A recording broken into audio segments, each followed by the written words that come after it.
Alléluia, alléluia, alléluia. Ngai ndeko na bino prophète Samuel Nzambe na yekotali sabino susu message oyo nkolo apesaka biso basali na ye tango nyonso topesaka bino bana na ye mpona kokota na kati na elanga na Nzambe epri na bokonzi na ye ebani kopusana mpona moto nyonso oyo accepter Christ comme Seigneur et Sauveur oyo nyonso aza na kati na elanga na Nzambe babengi ye mwana na Nzambe. Toza batu oyo Nzambe akelaki biso, toza ba créature ya Nzambe, mais pona kokoma mwana ye esengeli mutu ayamba Christ comme Seigneur et Sauveur wana babengi ye mwana na Nzambe. Parce que le premier Adam oyo Nzambe asalaka oyo Nzambe azwaka parti na ye bo Nzambe achaka kati na Adam. C'est ça qui est tango wana Adam azalaka mwana na Nzambe. Mais tango lisumu est séparé moto na Nzambe et c'est pour cela que Nzambe azalaki toujours na ba préparation na ye selon na bon Nzambe na ye ndenge abanaki ko préparer jusqu'à temps aya kopesa biso Christ Jésus aye pour na kopesa libération na mokili. Yango na ko talisa yo ndeko na ngai bipayo vandi nande kwa landaka ngai butu pe na moi na kotalisa yo lelo message oyo Nzambe apesi ngai mosali na ye prophète na ye pona kopesa bino bana na ye. Alors ce qui na kotanga na kozala mulai mingi penza te na kotanga na Jean chapitre 6 na verset 32. Je lis au nom de Jésus.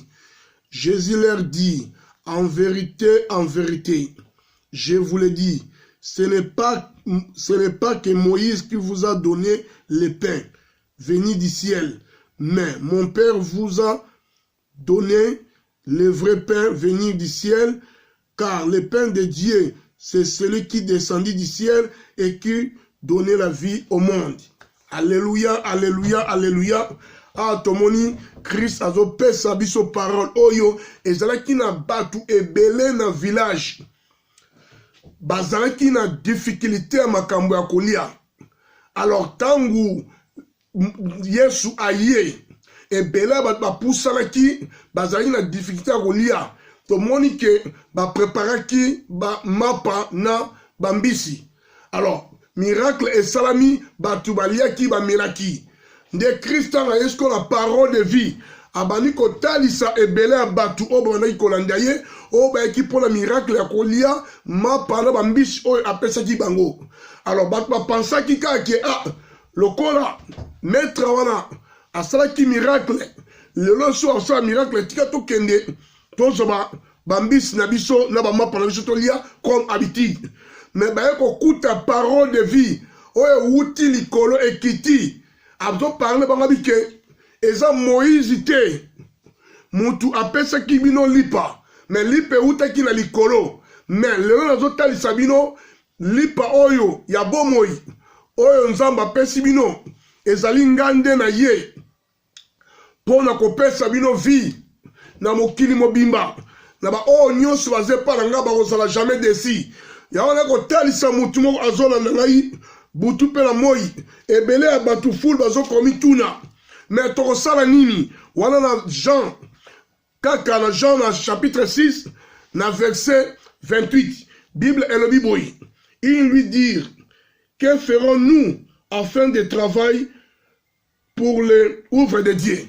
Wana ba foule bazo tuna babi tokosala nini pona to travailler na misala na Nzambe.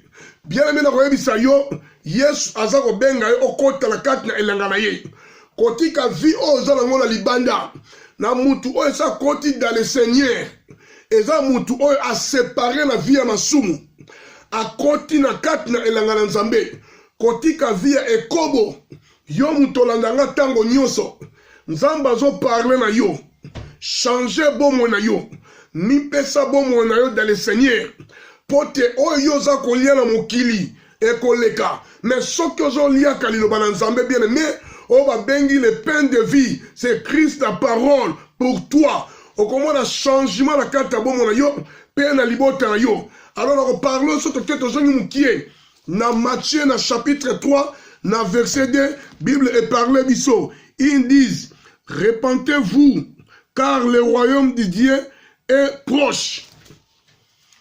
Repentez-vous, car le royaume du ciel est proche, bien-aimé. Et bon, yo opusana. Tika via masumu. Tika via lokuta.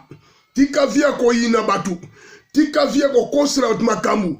Tika via kokotaka makambu ya batu. Pote bokons dans Zambé. Et bandi kopusana bien-aimé de le Seigneur. Et c'est pour cela qu'il n'a pas parlé yo. Kotika ba vignos oyo Nzambe alingite. Pote bokons na ye bandi kopusana.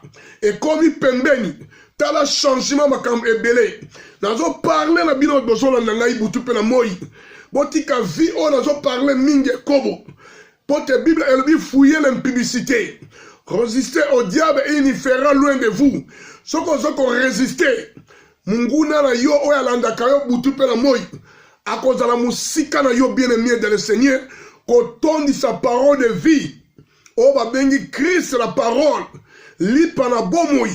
Oyo ayaki kopesa ngai na yo soki batu ona yebishi wa comprendre ki message oyo ata baliaki pe oyo bomoi oyo ezomona na ordinaire pardon mais bonga ki ba pe ko lia peine de vie soki ba poussa na ki baliaki peine de vie balingaki jamais bazala desi na moto nyonso aza dans le Seigneur akozala desité pote yo kote na kate misala na Nzambe bien-aimé tika na parler bino batozona na mokili mobimba changer bomoi na yo.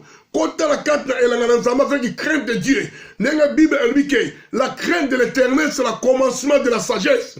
Et c'est quand la carte et c'est changer. Donc comme la Bible que vous connaîtrez la vérité et la vérité vous affranchira. Et c'est quand changer comme vous solo peut au commun que vous solo et changer bon moi n'a pas yo vandi. Oza la mutu ya vérité. Mutu kokosa consacrer pour te faire la porte d'entrée. Na kati ya bomo na yo.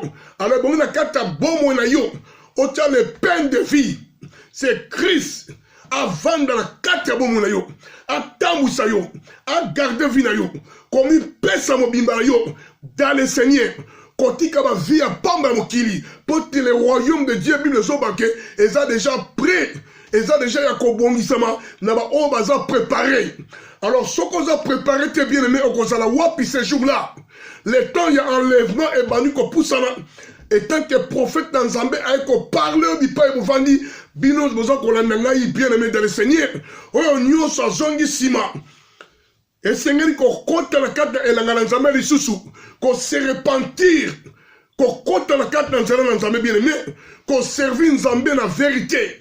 Kotika kokotaka makambu ya batu ndenge nazo parler yo kotika kotaka ba commentaire la vie ya batu na kati ensemble de deux places tozo benga l'église de Dieu kotika kokotaka la vie ona ba vie oya pambe zanga tina bien aimé oyambi Christ comme Seigneur et sauveur ba bengi o mwana na Nzambe lipa na bomoi et vandi déjà quatre na yo c'est Christ qui vit à nous. C'est pour cela qu'il a qu'on parle yo.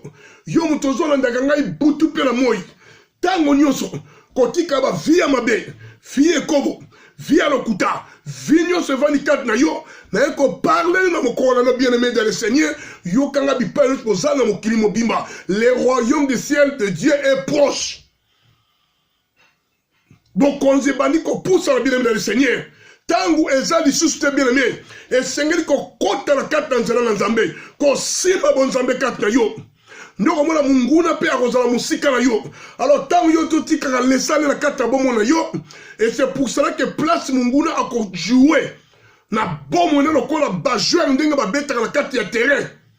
Alors nguna ako sakana la vie na yo pendant temps na yi pote yo zo tsaka Christ na carte bomo na yo te la parole de vie le pain de vie descendu du ciel a kiti pota pesa ngala yo bomoi bomoi ya malamu bomoi ya kimia bomoi na Nzambe ndeko vanda carte na yo bien aimé na moto nyonso azona na ngai prophète na Nzambe na ko talisa yo na moto azona na tango nyonso Nzamba lobi repentez-vous pour ça la carte na Nzambe tika fia mabe o Nzamba lingi tla carte bomo na yo okomona makamu Nzambe akosalela yo pena libota na yo pena préparation na Nzambe na carte vie na yo nyonso ekozala malamu o tozo parler que dans ce bon sens pour la vie na bien aimé dans le Seigneur tika ke nzambe apambola moto nyonso oyo alandi message oyo na mokolo lelo bozala beni bino nyonso esengeli kosimba bonzambe kati na yo